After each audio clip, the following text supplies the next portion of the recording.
Well, folks, I never thought I'd see the day where Leslye Headland starts blaming content creators for the failure of the Acolyte, but well, here we are. Hey y'all, SnarkyJay cosplay here. Every time I think I'm finally done talking about the Acolyte, they pull me back in. So, creator of the Acolyte, Leslye Headland, our beloved, recently did an interview with The Wrap where she talked about all the reasons why the show ended up being canned after just one season. But interestingly enough, IGN, who published this article, basically buried the lead. They claim that she's just talking about finally coping with the fact that there isn't going to be a season 2 and that she's okay with it. However, she goes on to literally about content creators having ruined the show for her, and how she's the one that used to line all our pockets because she was on everybody's Patreons back in the day. I'm not even kidding you. Let's jump right into it. This is, of course, the title of the article, and yeah, it does an okay enough job of summing it up. Once again, Leslye is still talking about this irrelevant nightmare of a show that most of us are actively still drinking to forget. For legal reasons, I have to remind you that that is a joke. But one of the important things about Leslye Headland's reflection on this tremendous failure of a show that the Acolyte was that content creators actually had a tremendous effect on its, abject failure, which I think is interesting because now it feels like the people behind Star Wars are realizing that you can't blame the fans, right? I mean, a lot of people involved with the Acolyte came straight out and said that people were racist bigots, pieces of shit who hated women, who hated people of color, all that kind of stuff. And then I think they realized, well, if we keep insulting the fans, they're probably not going to be fans anymore. So then Leslye Headland found herself a new scapegoat. Content creators. People like myself that come on here and talk about our feelings when it comes to these things. And I have to tell you what she said. At first, Leslye said she wasn't surprised by the cancellation, and I think that that makes perfect sense. Unfortunately, she wasn't not surprised by the cancellation because she knew the show was bad. It was because of the very quick reaction that fans and content creators had to it. We basically rose up en masse to say that this was one of the worst things we'd ever seen, despite 12 people on Twitter being really passionate about it, and the little subreddit people that are just so mad about people with opinions. But essentially, Leslye Headland said that she knew the writing was on the wall. Very astute observation. One thing that I will agree with her on is she admitted that she was so surprised by the handling of it, which I think actually was weird for Disney to just come out and say like, no, we're not doing any more of this. We're done. The products are getting ripped from the Disney shop. Like, it was weird how quickly they took everything down, which makes me think, didn't anybody focus group this shit? Did it take hundreds of thousands of angry nerds on the internet to tell you that this was garbage? Anyways, this is what Leslye Headland said about the correlation between content creators and the show's unfortunate demise. And you guys know I have a big mouth, so I'm probably gonna stop a few times to interrupt the writing. The content that is being put out by the streamers or the studios, like Netflix, Disney Plus, is being snatched up by these other creators. Snatched up. And so commentaries, synopses, live videos, all of the ways that these creators make money through viewer-based ad revenues and their Patreons, there's a lot of money to be made. Unsure why the pennies and dollars that content creators make talking about this matters so much to her when a single minute of her piece of show cost $600,000 almost to film and had basically no viewership, but that's an interesting point. It's interesting that she immediately chalks up the job of content creators to money, because I myself started this channel specifically just to talk about the book of Boba Fett. I was excited about it and then I was disappointed. I know there are hundreds and thousands of people that have started channels and have kept at them regardless of viewership, not because they hope to make money, but because they have thoughts that they want to put out into the world. So I kind of find this approach interesting. And on top of that, if we're making it a financial issue, like if she's saying these people are doing this because there's a lot of money to be made, is she essentially saying that the only reason anybody criticized the Acolyte was to make a quick buck? Okay. And by the way, have at it. get your coin 100%. Gee, thanks, Leslye, I really needed your permission. But it revealed to me that there is a misunderstanding between the studios and that engagement. They think of it as fandom, and in ways it is, but studios use it almost like this focus group. Is that not exactly what we should be? I mean, seriously, I'm asking you, please, give me your opinions on this.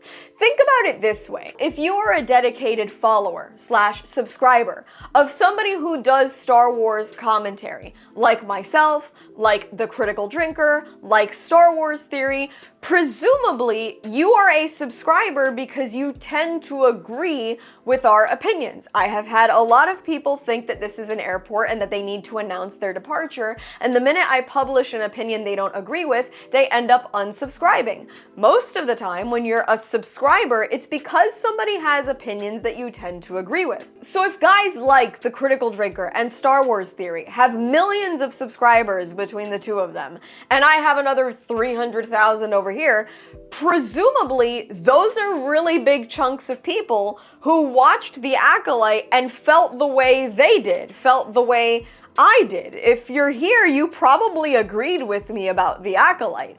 What better focus group than to use people who are getting millions of views and comments agreeing with them? I would argue that YouTube comment sections across the board are great ways of focus grouping. I mean, I don't think you should live in an echo chamber, but she's saying that somehow this isn't a focus group. I would say that's exactly what this is. One person speaks and thousands support them. That's how it works.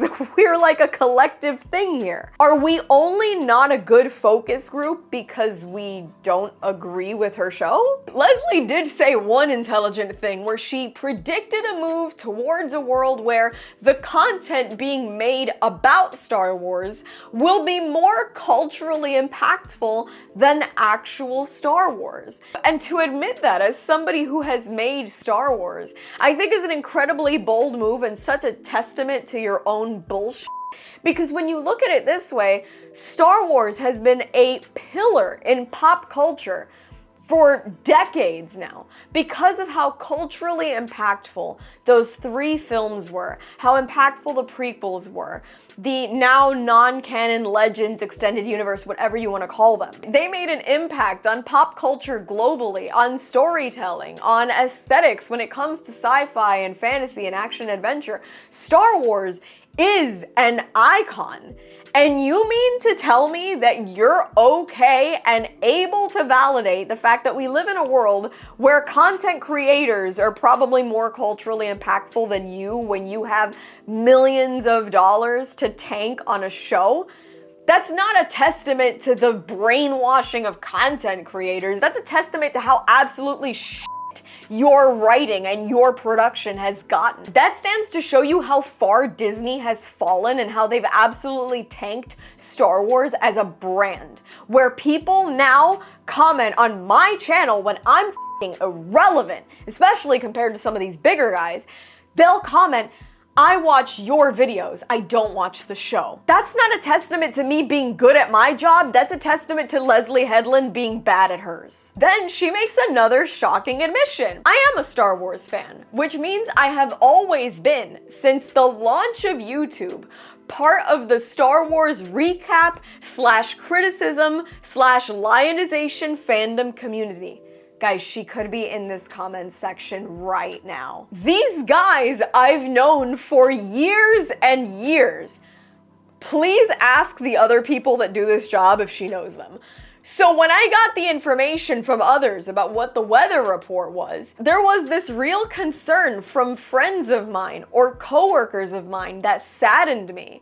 I also was like, I know who these guys are. What does that mean? You don't have to tell me who's talking about it or who bad it is online. I know exactly who they are. I supported them on Patreon. I'm sorry, does that mean we're not allowed to talk about the show anymore?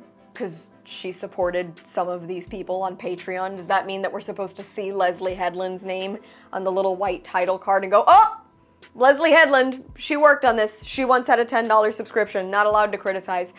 I don't know where we're going with this, but I don't like any of it. There are some of them that I respect, and there are some of them that I think are absolutely snake oil salesmen, just opportunists. I would like to question whether or not she can make that line clear, right? Because you see, that's a tricky line. I understand what she's saying by there are snake oil salesmen within these commentary communities. I definitely agree that there are some bad actors that do this, and a lot of people that are gonna say things entirely one way, regardless of their true feelings, because they know what really extreme parts of the fandom are gonna wanna hear. But at the end of the day, where are you drawing that line? Are you drawing that line where you respect people who might have said that your show was shit but expanded upon it? Or are you only respecting the people that were like, oh my god, I love this show, I need more of the Stranger and Ocean, whatever the other one's name is? Are those the ones that you respect, and everybody that's a snake oil salesman is somebody who said they didn't like the show? These are the important questions, folks. You know what though? I'm honestly like super impressed that she hasn't called anybody like a bigot or a misogynist or a fascist or a racist yet. So let's see where we're going with this. Then of course there are the fascists and racists. I spoke too soon. So it runs a gamut. It isn't just one thing or the other. I agree, only a Sith deals in absolutes. So I think that if you're in part of the fandom, you understand the genre and the tone of particular channels and creators. What particular channels and creators? So in some ways I wasn't surprised, and then in other ways I was disappointed. I think you always do that when you create something. It's just that Star Wars is on a massive level of visibility. Yes, Star Wars is an incredibly visible show. It's got a tremendous fandom. And when you seem so woefully unprepared to deal with opinions that are like, I don't like what you do, then that's certainly gonna come as a shock to you. I understand that 100%, but Jesus Christ, what you made was ass. Objectively ass. So that was her whole bit on content creators, but I think it was funny that she said that season 2 said it could have been worth it to allow the audience it was meant for to find it. I'm sorry, was the audience not Star Wars fans? We found it. We didn't like it. You fed it to the right audience. We were here, we had the subscriptions, we watched it. We just didn't like it. I don't know who you expected to see this. And guys, I want to point out that we really suffered a huge loss by not getting season 2, because yeah, like we got Darth Plagueis, you know, in live action for the first time, and that was like, wow, you know, so cool. But we also missed, remember the Stranger? Darth Zippermouth, Smilo Ren, whatever you want to call him.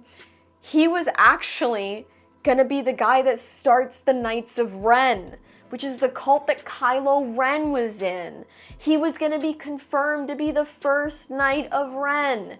A connection to a trilogy that I'm still trying to forget. They would have established it in a show I already hated. Fuck off. Look, we could talk about why that show didn't work all day, and I kind of did. There's so many hours of me just analyzing these episodes, and there's videos of me analyzing the episodes, analysis. There's been too much. I don't want to talk about the Acolyte anymore.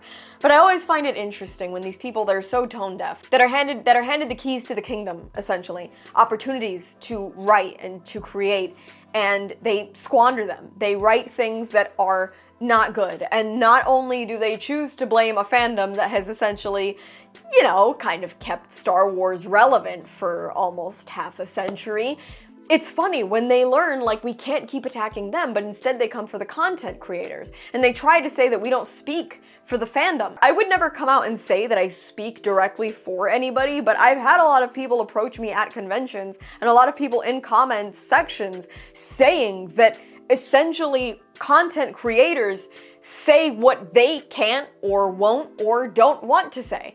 So to try and act like the only thing content creators like myself are doing is trying to make a buck is ridiculous. We are people with opinions, and to try and invalidate us is just further proof that these people will never take accountability for their own failures. It's been almost, what, like 2 years now, and this woman still can't say, like, yeah, maybe we just didn't hit the mark with this one. It's still, well, if the right audience would have found it, well, maybe the people just wanted to make money and they didn't give us a chance. Your show sucked. The Acolyte sucked. And I'm so glad it's not getting a season 2, because quite frankly, I think had the Acolyte gotten a in season 2, I would have ended up on blood pressure medication. That's how heated it got me. And honestly, hate leads to the dark side and I don't want to go there. I don't really look good in red. And that's all from me. I've been SnarkyJay. Thank you so much for watching. Please don't forget to like and subscribe. For more SnarkyJay, be sure to check me out on Instagram. And if you'd like to support me, this channel, and my content creation, do check out and consider subscribing to my Patreon for exclusive photo shoot sets and cosplay content. I'll add links to all of those in the description below. And let me know if you think content creators were to blame for the fall of the Acolyte in the comments below.